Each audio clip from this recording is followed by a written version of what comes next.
dari universitas atau dari universitas ya. Terima kasih juga sudah hadir ya Mbak Del. Sebenarnya ini ngapain? Kuliah aja sih, sama ya ngurusin organisasi di kampus. Organisasi apa? Basket kan, dan jadi bendahara sekretaris juga. Berarti di PH ya Mbak Del? Iya, biasanya. Ini baru langsung dijadikan. Iya, dan aku juga kan dari kok udah jadi pada harian langsung aja. Di Bogor. Iya, PP. Oke, Mbak Del, sebelumnya sudah pernah konseling belum? Sudah beberapa kali. Sebelum kita lanjut ya, saya ingin menjelaskan dulu atau mengulas kembali konseling itu sudah apa, terus nanti kita jalannya akan seperti apa. Khususnya juga tidak menunjukkan keadaan.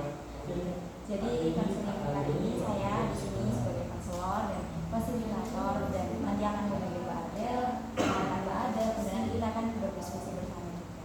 Dan harapannya kita berdua nanti bisa bekerja sama menemukan solusi yang nantinya Mbak Adel bisa ambil. Untuk itu Mbak Adel juga tidak perlu khawatir ataupun tidak perlu cemas, karena sesi konseling ini dari diskusi ataupun cerita yang akan kita lakukan nanti yang tahu hanya kita berdua. Jadi di sini ada namanya akses rahasia, karena itu diskusi apapun, cerita-cerita kita berdua tidak akan yang tahu dan tidak akan keluar dari sesi cerita. Mbak Adel, ada pertanyaan sebelum kita lanjutkan? Oke, untuk waktunya kita sepakati selama 30 sampai 35 menit sampai 30 menit. Apakah Mbak Adel setuju? Tidak ada kesibukan apa? Tidak kemudian Sudah siap? Sudah nyaman duduknya? Ada? sudah. Oke, baik. Silakan Mbak Adel menceritakan akhir ini lagi apa sih yang mengganggu Mbak Adel?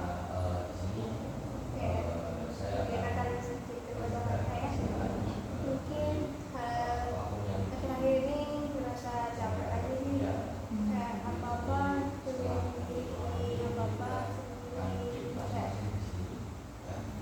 ya capek sendiri sih, capek lagi capek, soalnya apa-apa sendiri gitu. Baik, saya mengerti, saya memahami perasaannya Mbak Adel. Untuk rasa capeknya Mbak Adel karena melakukan semua hal sendiri, bisa diceritakan lebih lanjut? Karena mungkin dari keluarga yang belum bisa dibilang ya, jadi nggak biasa komunikasi, nggak bisa komunikasinya tuh gimana aja antara keluarga ini. Jadi kayak juga kadang di keluarga saya kan ada 4 bersaudara, tapi yang bertiga ini udah berkeluarga, jadi saya di rumah sendiri, di rumah saya. Jadi tapi kadang kalau ada masalah apa-apa tuh luka utamanya tuh langsung ke saya, apa-apa suruh saya yang selalu piring, tolongnya apa-apa gini, jadi dia tahu sama mereka, cuma kenapa kayak langsung ke aku yang langsung jadi apa ya, duluannya ke aku. Sedangkan aku sendiri juga siapa yang mau dengerin aku, kayak siapa, aku sendiri juga capek gitu loh. Jadi apa-apa aku ngambil kesibukan sendiri dan bagi waktu keluarga juga. Saya mengerti kondisinya Mbak Adel nih. Dari Mbak tadi menyebutkan kalau bersaudara ya, Mbak Adel ini anak betul atau Anak betul. jadi anak terakhir nih. Iya,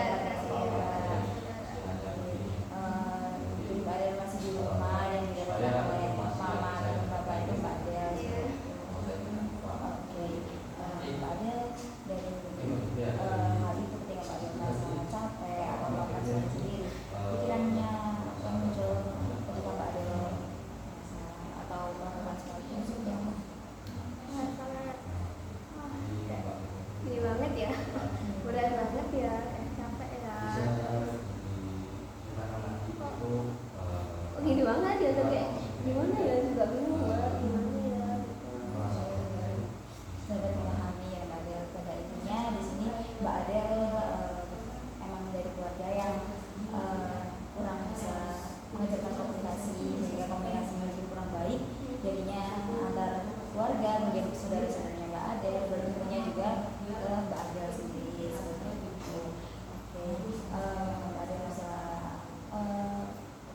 yang Mbak Adel rasakan nih ketika Mbak Adel kelasnya sendiri selain capek, mengapa Mbak Adel bisa memikirkan harus ini harus kalian sendiri? Karena kadang merasa kalau mau mendapatkan orang lain tuh belum tentu orang lain juga kayak mau menerima gitu, takut terbebani, takut ngerepotin, gak enak aja. Jadi kayak merasa ya udah aku kerjain sendiri aja, bisa kok mungkin dan bisa lebih cepat. Kalau sama orang lain mungkin kadang untuk ngobrol dulu takut gitu kan, takut ngobrolnya juga gimana gak enak, tapi emang dari keluarga itu kurang komunikasi dan kurang keterbukaan, jadi aku juga sulit terbuka sama dan memulai ke orang tuh hari ini mungkin dikerjain sendiri aja sih gak apa-apa. Jadi pada dasarnya Mbak Adel mengerjakan semuanya sendiri, melakukan semua hal sendiri itu karena adanya sulit untuk terbuka dengan orang lain. Berarti apakah pikirannya Mbak Adel yang harus melakukan semuanya sendiri muncul ketika Mbak Adel berada di keluarga atau di pertemanan, di perkuliahan, juga seperti itu? Di perkuliahan dan pertemanan sih nggak terlalu ya, tapi kalau di keluarga emang ya benar banget itu kayak tantangannya cukup berat sih. Jadi kalau sama teman mungkin kalau teman deket gitu udah mulai terbuka, kayak lama-lama juga bakal tahu, tapi kalau sama teman kampus atau orang lain yang belum dekat mungkin terbukanya susah banget. Oke, saya paham kondisi dan keadaan Mbak Adel bahwa memang sulit ya untuk membuka diri kepada orang-orang yang baru mungkin bagi Mbak Adel dan itu memang dari biasa dari keluarga juga. Mbak Adel di sini kalau misalnya di lingkungan organisasi apakah juga sulit untuk terbuka dan juga apakah juga sulit untuk meminta bantuan? Iya sih, ya lumayan. Takut juga diri tuh, nggak tahu ya kenapa sih, nggak berani banget. Padahal sebenarnya juga nggak apa-apa. Kayak kadang ada ini masalah sama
juga yang kurang nyaman Mbak Adel, yaitu munculnya pikiran Mbak Adel yang ketika aku harus menaikkan sendiri gitu ya, aku akan menjadi lebih baik.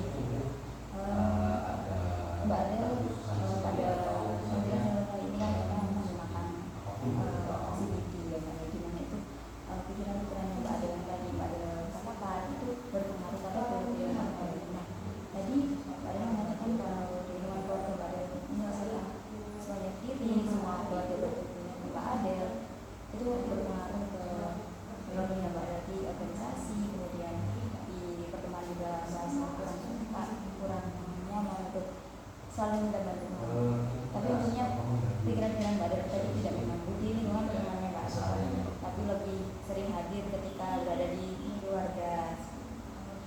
Bisa diceritakan lebih lanjut kembali bagaimana ketika perasaannya Mbak Adel ketika pikiran saya harus melakukan sendiri dan ketika meminta bantuan orang untuk mendapatkan perasaannya Mbak Adel, emosi yang Mbak Adel timbulkan dari pikiran tersebut. Merasa kayak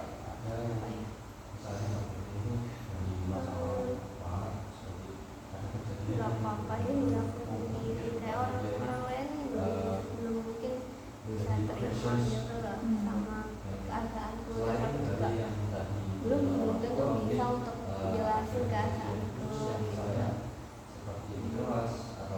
Di tempatnya takut menjadi penolak, nggak mau kayak gimana ya gitu, kayak orang nggak mau ngerepotin gitu loh, kayak gitu. Kadang meskipun emang kayak gimana ya, sedih banget kayak capek, tapi aku juga nggak mau ngerepotin gitu. Tapi ya kayaknya emang gimana sih, susah banget dijelasin ya. Dapat mengerti ya perasaan yang ada ketika melakukan semua hal sendiri, ada perasaan capek, kemudian kesedihan juga.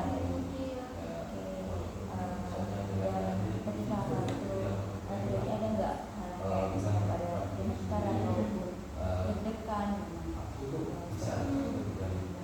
Mungkin deg-degan ya untuk beberapa saat, kayak mungkin aku lagi menghadapi situasi penting nih, butuh ditenangin gitu, kayak pas aku udah mau keluar cerita gitu kan, kadang mungkin sampai nggak ada nih kayak gitu, jadi aku kayak mengontrol emosi aku untuk ketemu aku sendiri tuh kayak sendiri, jadi kayak apa-apa ya kayak kamu bisa ngelakuin itu sendiri kok gitu. Kalau sama orang kan belum tentu ini aku bisa membantu juga, karena kan aku dapat berapa gitu sih. Baik, pada intinya nih Mbak Adel itu memiliki pikiran seperti aku harus melakukan sendiri karena meminta bantuan orang lain itu menempatkan dan takut juga akan penolakan mereka. Emosi Mbak Adel juga tadi capek, saya mengatakan kalau kelelahan juga melakukan semuanya itu sendirian, itu berpengaruh ke performa Mbak Adel ke teman-temannya yang jadi sulit terbuka. Jadi di sini juga bagian dimana itu di Mbak Adel sendiri itu menetapkan asumsi ataupun aturan kepada dirinya Mbak Adel sendiri bahwasanya ketika melakukannya sendiri lebih baik meminta bantuan orang lain itu model aku akan takut akan penolakannya atau tidak diterima. Bagi kita akan menetapkan bahwa tujuan dari prosedur ini itu seperti apa? Pikiran yang Mbak Adel, apakah ada yang berubah?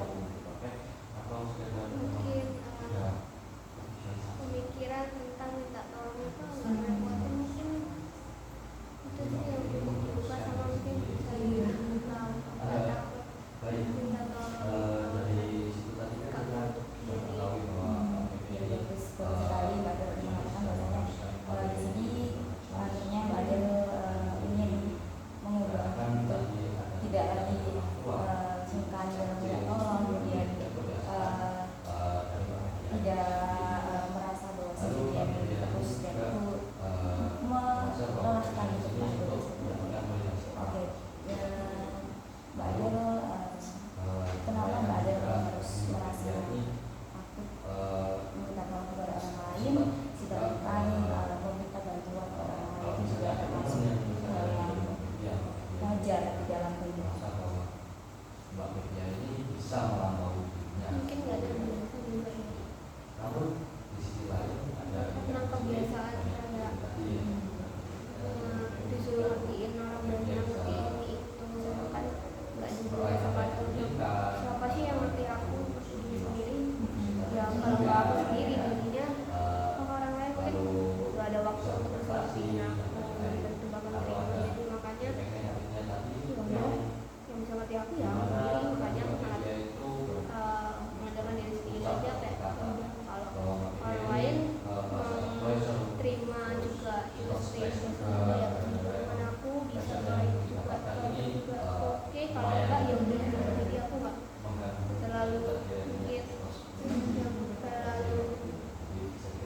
gitu.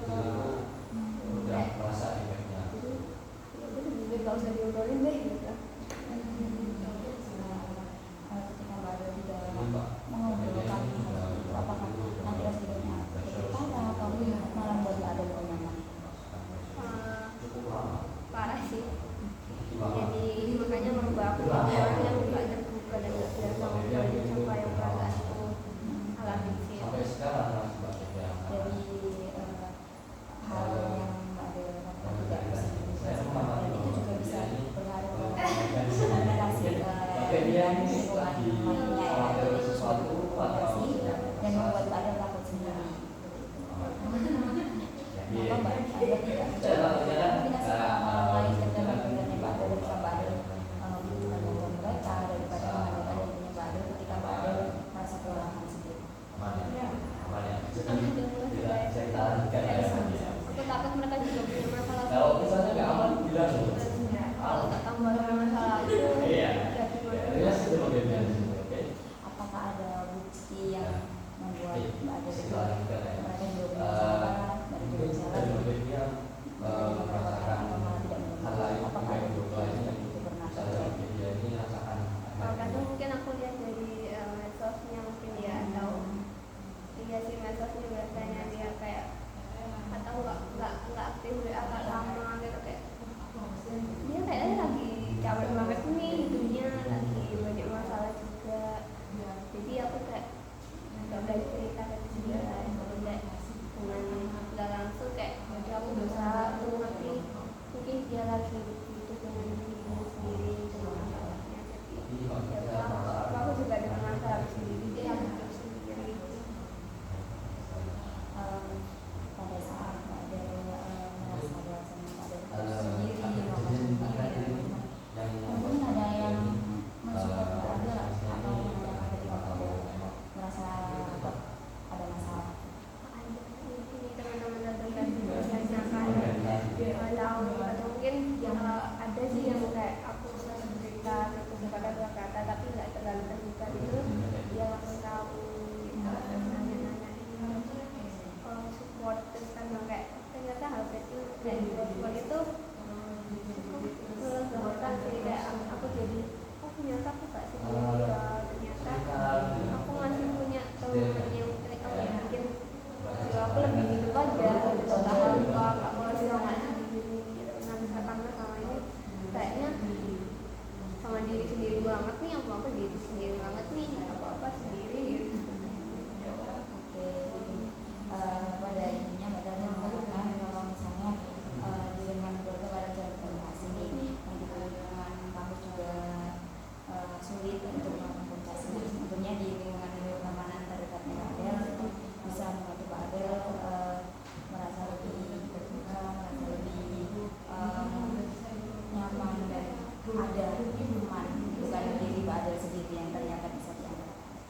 Baik, mungkin sekarang kita pelan-pelan bisa merubah pikiran tersebut, menggantinya pikiran negatif tersebut, menggantinya dengan pikiran yang positif, sehingga ketika Mbak Adel melakukan hal itu tidak karena pikirannya Mbak Adel nanti itu akan sendiri ke perasaan dan tergabungnya Mbak Adel bilang pikirannya Mbak Adel yang saya harus melakukannya sendiri karena dengan orang-orang itu lebih membutuhkan, itu merubahnya menjadi meminta bantuan atau mengkomunikasikan bantuan dengan orang itu adalah sesuatu yang wajar, dan teman-teman juga seperti itu saya. Apakah Mbak Adel mungkin ada pemikiran lain yang bisa Mbak Adel berubah dari pemikiran yang sebelumnya? Mungkin ada sih dari itu tadi, kenapa takut minta bantuan orang lain ya, mungkin dari saya terapkan bahwa dicoba sedikit sedikit lah, tidak perlu lagi mau minta tolong minta tolong. Ada hal yang ketika Mbak Adel minta bantuan atau minta bantuan itu pada lingkungan teman terdekatnya Mbak Adel. Ya, kalau dulu banget ya, makanya kenapa aku bilang juga sama tidak bisa komunikasi, karena mungkin baru aku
pikiran yang baru tadi, perasaannya Mbak Adel seperti apa?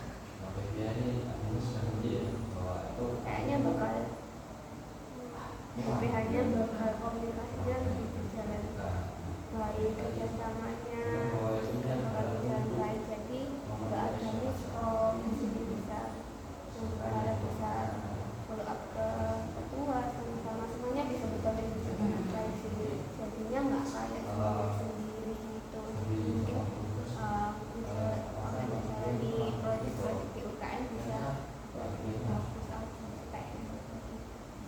Mbak Adel ketika situasinya sudah seperti itu, kira-kira Mbak Adel sudah seperti itu, perasaannya Mbak Adel seperti apa yang muncul? Bersyukur sih, kayaknya lebih happy, lebih ngerasa wah punya peran dari yang bisa lain, bisa punya perasaan oh aku punya rumah lagi gitu. Soalnya aku dari dulu ya dan teman deket itu berasanya dari basket juga kebetulan. Nah makanya dari sekolah-sekolah ini aku keluarga deketnya ini dari basket dan aku anggap pelajar gitu. Nah di UKM ini makanya aku sempat fokus kayak gimana ya orang-orangnya nggak bisa komunikasi, mungkin dengan pemikiran yang kata Mbak itu tadi mungkin aku akan menemukan lagi perasaan rumah di basket ini lagi sih. Pikiran itu sama ada mungkin kan ya ketika berada di situasi tanya kan aku dari di situasi keluarga ketika pemikiran barunya Mbak Adel tadi yang Mbak Adel katakan itu Mbak Adel terapkan dari keluarga, bagaimana perasaannya dari atau perasaannya Mbak Adel yang muncul? Kalau bisa dilakukan ya mungkin hidup gak akan secoba ini sih, mungkin soalnya akan berjalan lebih harmonis kayaknya, lebih tenang, lebih enggak bisa urusannya apa ya tekanan tadi, mungkin bisa lebih dinamis, bisa lebih santai, jadi lebih heart to heart gitu kayak Jadi ketika pikiran Mbak Adel yang nggak bisa Mbak Adel rubah ke apa yang Mbak Adel katakan tadi, yaitu ketika mau minta bantuan atau mengkomunikasikan sesuatu itu suatu hal yang wajar, dan itu membuat Mbak Adel lebih nyaman. Bisa Mbak Adel terapkan situasi keluarga ataupun di BPH Mbak Adel, itu ternyata perasaannya Mbak Adel lebih tenang, merasa mempunyai peran dan terpakai. Dari pikirannya Mbak Adel baru ini, apakah ada hal yang ingin disampaikan tentang perasaannya ataupun hal pemikirannya Mbak Adel? terima kasih sih dengan adanya menciptakan pemikiran baru, buat aku kayak lebih hidup sih, benar-benar lebih hidup, lebih kayak punya jiwa aja, punya peran di masyarakat, di sosial maupun pertemanan ini yang jadi lebih kayak bisa membuka diri, cari banyak teman, kayak karena ternyata kita hidup itu butuh orang lain, semakin berjalannya hidup pasti orang itu gak bisa kalau